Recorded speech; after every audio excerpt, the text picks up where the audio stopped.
I think we should come away with 3 points if we play our game and don't adapt to theirs. That's what we've got to do. We're talking about all these opposition, aren't we, as well? But at the end of the day, if we take care of our own business with our squad, we will win these games. That's what it's about. If you look at the games where we have dropped points this season, it's because of our own lack of ability to be able to see teams off and to making silly mistakes. Yeah. If we cut that out, we will beat these teams. But of course, it's League One. All these teams are up against us. It's not easy. It's a challenge, isn't it? Of course. But we are realistic in that this is a tough league and that we know that we've got to fight for every blade of grass and win the battle first.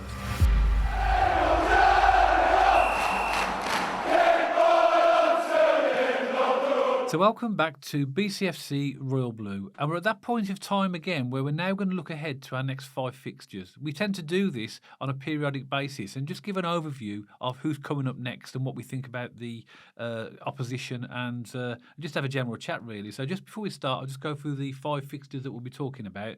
So on Saturday the 23rd of November, we're away to Shrewsbury Town.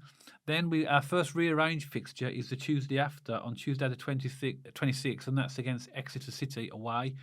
Then we're in the FA Cup, playing away at Blackpool on the Sunday. Then on the 4th of December, we are at home to Stockport County. And then the final game of our 5 that we're looking at today is an away game on the 7th of December against Barnsley. So we'll start off, Matt, looking at the Shrewsbury game. So your thoughts on that? Well, first of all, there's a lot of away games in there, isn't there? Four of those are out away. Yeah. And these international breaks are really starting to take their toll, aren't they? These fixtures are going to start coming in really thick and fast. I've got to be honest, I'm not a fan of the international breaks at all. I don't think a lot of Blues fans and other domestic club fans. I'm a football fan, and obviously I like football, but I mean the Nations League, I've got no interest in that whatsoever. If I'm being brutally honest, I'm sure a lot of fans out there think exactly the same. Yeah, but it does disrupt the calendar, doesn't it? And then, as you pointed out, Matt, it gives us this situation where we end up having a congested fixture list to accommodate the games that are being postponed. It bottlenecks, and suddenly our fan base is travelling down to Exeter on a Tuesday evening. It's not ideal, is it? No. It's a long old way. Yeah. Let's get back into it, Dad. So Shrewsbury Town. I mean, we're kind of joined at the hip a little bit with Shrewsbury, aren't we, Dad? We had played them in pre-season. We got them in the Bristol Street Motors, and we have to play them twice in the league as well. So it's a club that we've gotten to know over the past this season. So struggling.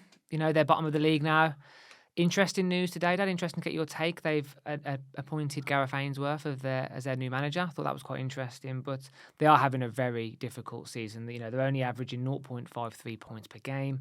They're only scoring 0.87, but they're conceding 1.80. I mean, that really is a recipe for relegation. In the season so far, 2 wins, 2 draws, 11 losses. And I checked out their fan base on social media, as I always do. I always like to gauge, don't I? And, lots of upset fans, they're worrying about the fight and the battle, a bit like where we were sitting last year as Blues fans, Dad. And final thing before I hand it over to you on Shrewsbury is I had a quick quote off their social media, and a bit of an amalgamation, I guess, of all their quotes. And it says, "Shambles in the pits, absolute joke. Players need a hard, long look at themselves." So I think not a pleasant time to be a Shrewsbury supporter at the moment. No, and not surprising comments given they're bottom of the league. You're not going to have a happy fan base if you're bottom of the league, are you? Gareth Ainsworth didn't surprise me that they changed their manager. I mean, you mentioned the poor season they've had in terms of 2 wins, 2 draws, and 11 defeats. 11 losses, 11 losses.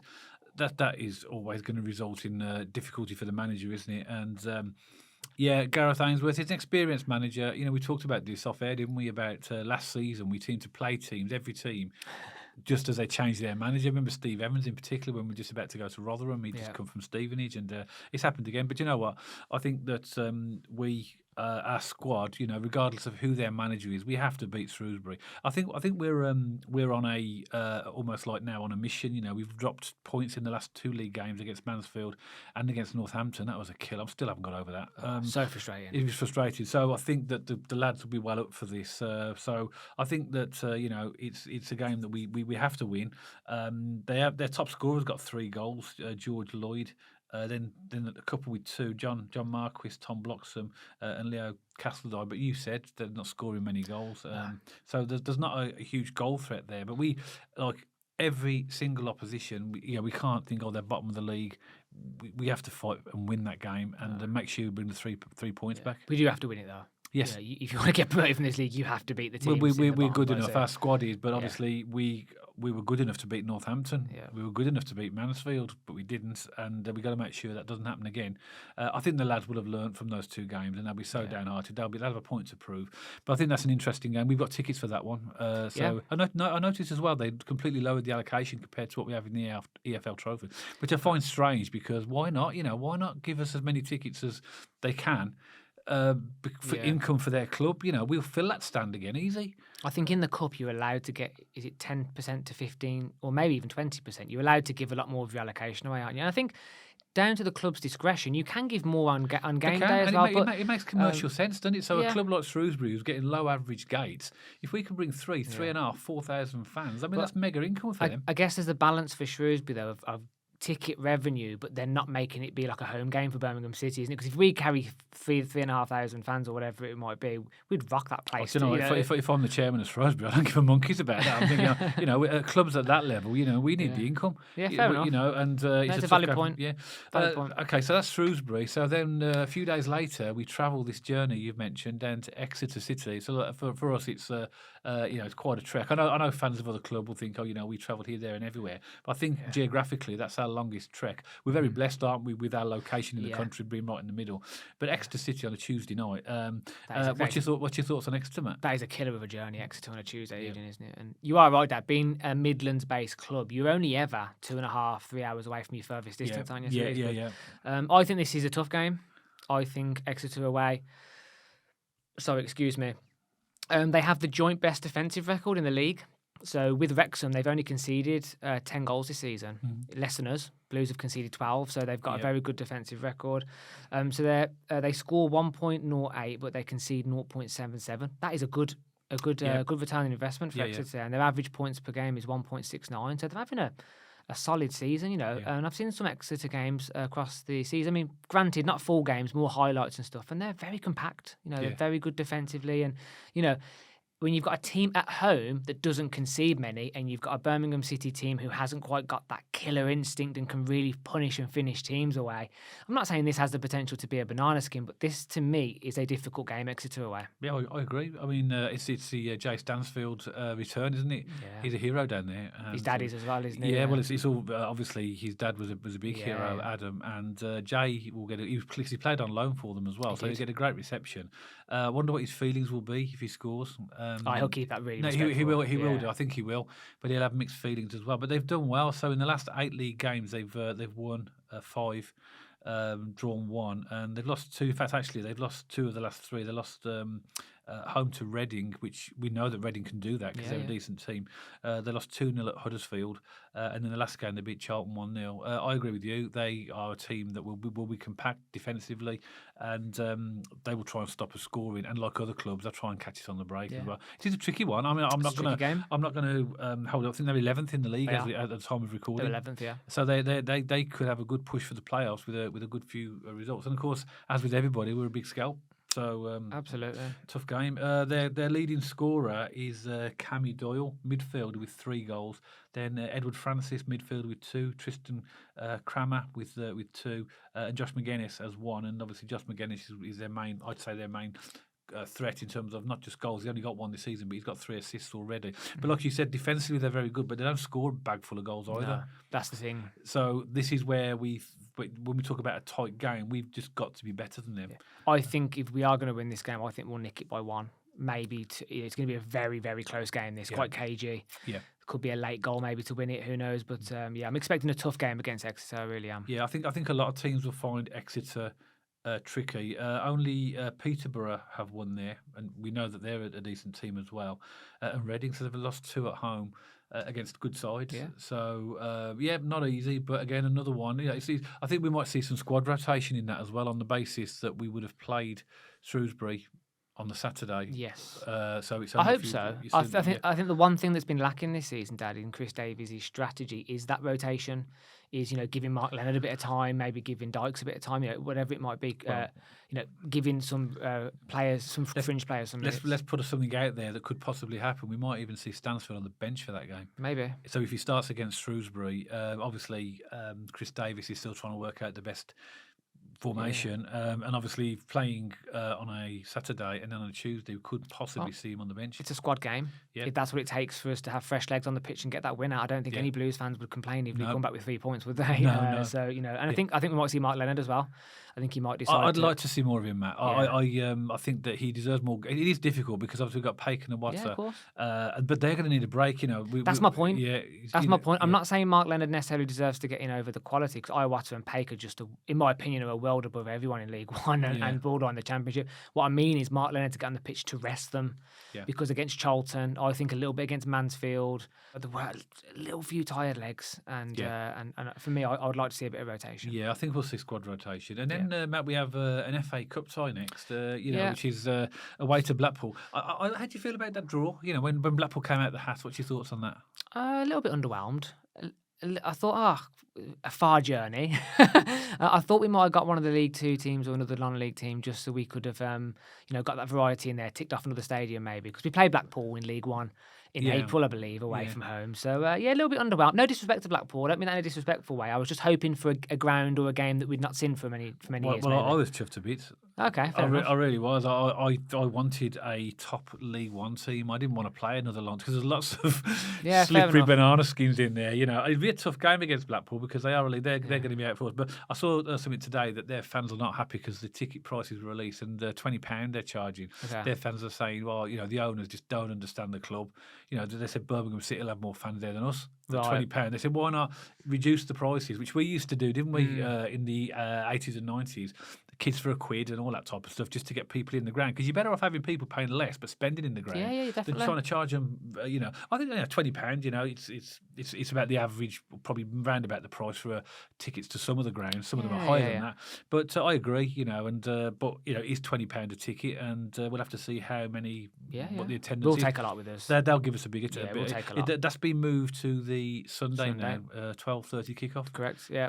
Again, obviously we could look at their league form, but obviously it's difficult looking at league form when you talk about an FA Cup fixture because there could be changes on both teams in terms of the type of personnel that you put in there. Definitely, but I think they're still good markers to let you know how a team's doing. Let's do about that. We had sorry, Matt. When we had Steve Bruce come in there,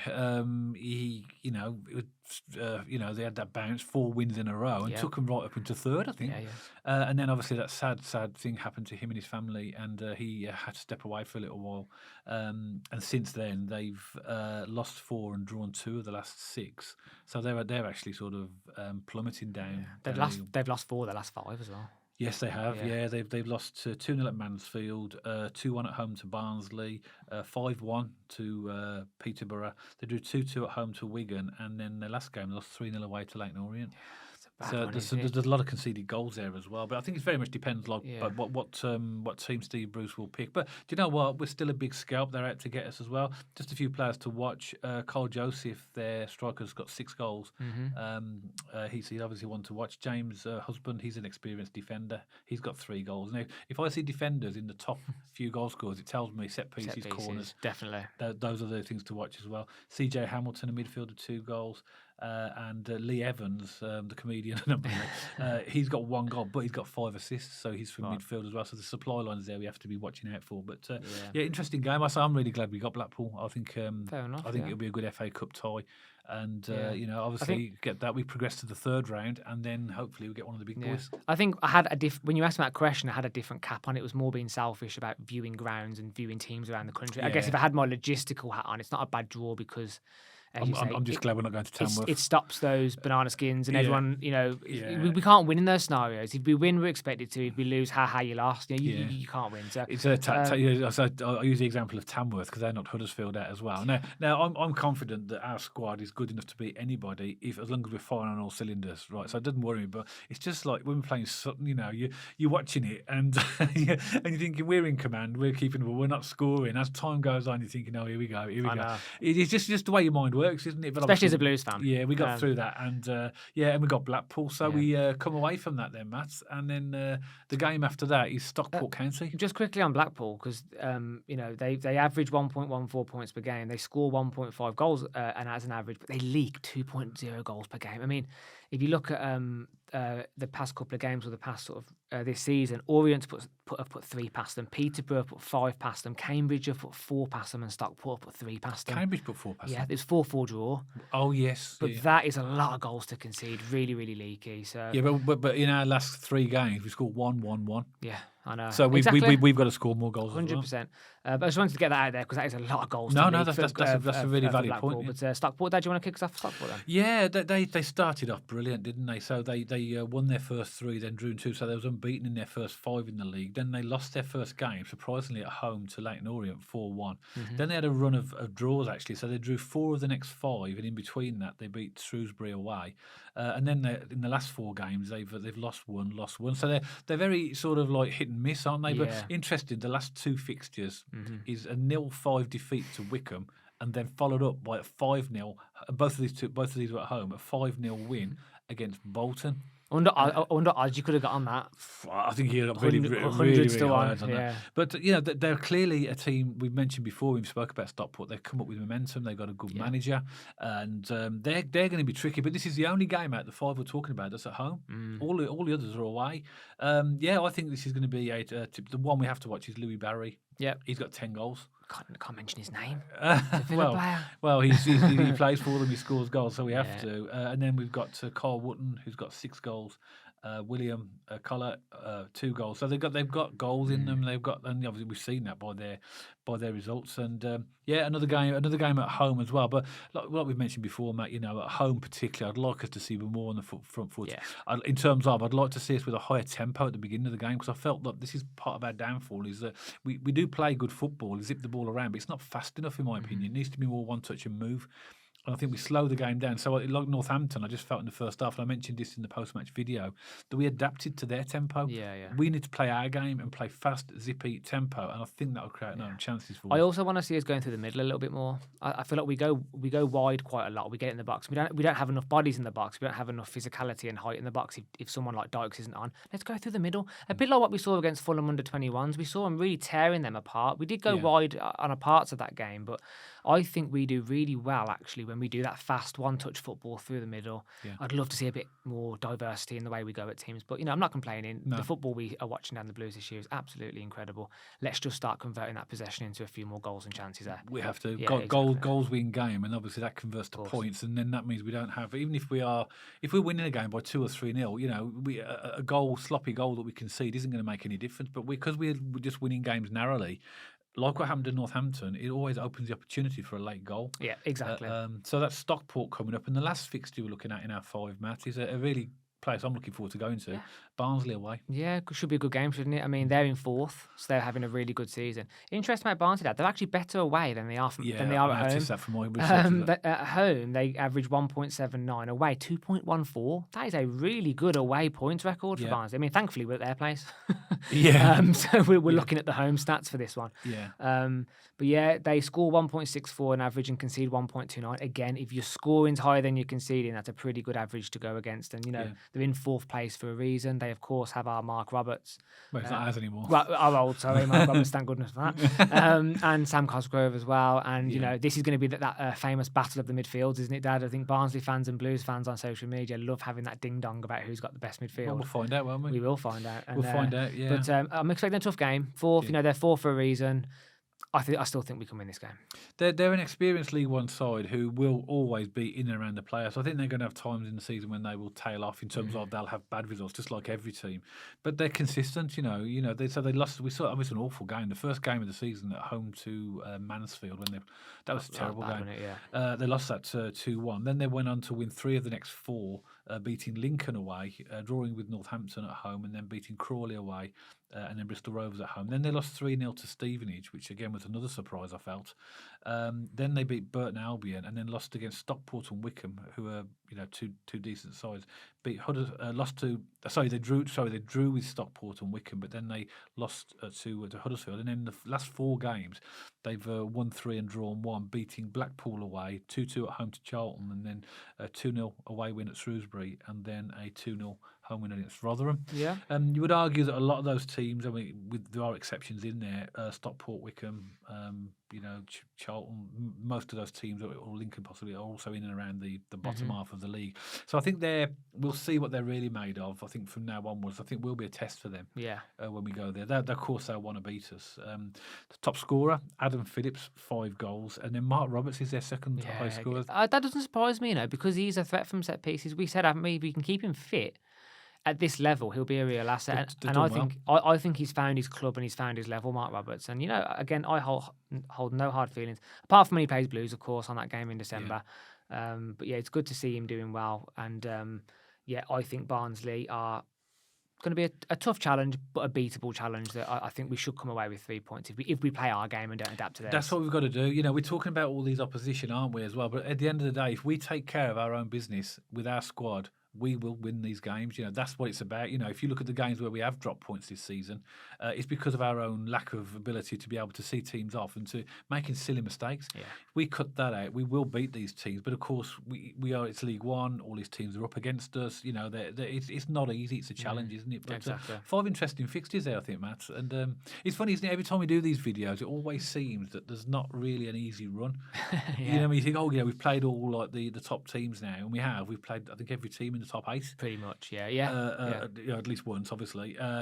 And a lot of the teams around us haven't, and they've played some of them. But so when we do look at the next 5, I never think, that's an easy bunch of fixtures.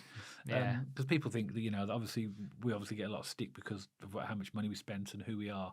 Of course. But we are realistic in that this is a tough league and that we know that we've got to fight for every blade of grass and win the battle first. I think we made the comment, Matt, didn't we, that we could be the most technically gifted team in the world, but then that's completely balanced out if a team come at us and they've got desire and commitment and hard work. It balances it all out. So it's a bit of an even field at times. I think that's the biggest surprise. I say it's a surprise. People warned me. Everyone warned me on social media. Friends who support League One teams, they all warned me. The 2 big warnings that came across, and you can tell me if there's a big green tick on these. The refereeing and officiating is extremely poor. Yeah, big green tick. Big green tick. And that it's a very physical league. That even if you have the most technical team, brilliant levels of genius, with feet on the ball, skill, trickiness, you can lose a game just by getting booted off the park at this level. And that is true, isn't it? If a team is that physical and has that desire and wants the win, they can get the win at this level through that hard work. Absolutely right. And I'll say one other big green tick as well. Time wasting in this league is at a different level. Yeah, it really. I mean, to be fair, that's not every team, but the vast majority of them. The only team we have some teams wasting time after 3 minutes. The only team I've been pleasantly surprised with, and I felt that was because they felt like they could have gone on and got the winner, was when we were away at Mansfield. Yeah, there was no head banging, there was no injuries, there was no kicking the ball out. It was all relatively, competitive, and that was quite nice to see. It'll be interesting to see if they'd have taken the lead, what would have happened. Exactly. Key point, I guess. But for me as well, a big thing from League One is parking the bus. Yeah. And because Blues have spent a lot of money and we do have the respect, teams do tend to sit off us a little bit, and I think this is what we talk about, Dad, with the killer instinct. We need to start finishing teams off, and that's our big thing this season. If we can start putting a few more goals in, man, we'll be unstoppable, but it's just we need to just keep on the pressure, keep on the... Yeah, I agree. And the thing is, we almost wouldn't need to do these videos if we just took care of our own business, because we wouldn't need to worry about the opposition. I mean, that sounds disrespectful. It's not meant to be. What I mean is, if all of our players are playing to their potential and playing to our game plan and not making stupid mistakes, then we could beat any team in this league. But then I would also argue that other teams who did the same thing would also argue they would win more games as well. Yeah. And that's what football is about, mistakes and stuff like that, isn't it? But it's interesting. But that's our next 5 fixtures. Quite excited about those 5 fixtures, and looking forward to see how the Blues cope.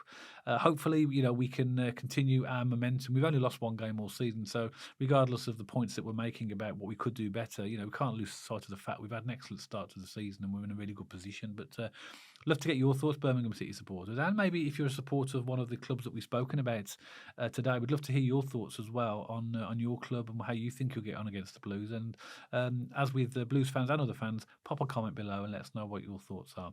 If you did like this podcast, then don't forget to give us a thumbs up. And if you haven't checked us out on our social media channels already, pop along to our X page and our Instagram page. And if you like to watch and hear your podcast on Spotify, we're also on there as well now. And you'll see the handles appearing on the screen for all of these right now. And of course, if you haven't subscribed to the channel already, then hit the big red subscribe button. And if you want notifications, hit the bell icon as well.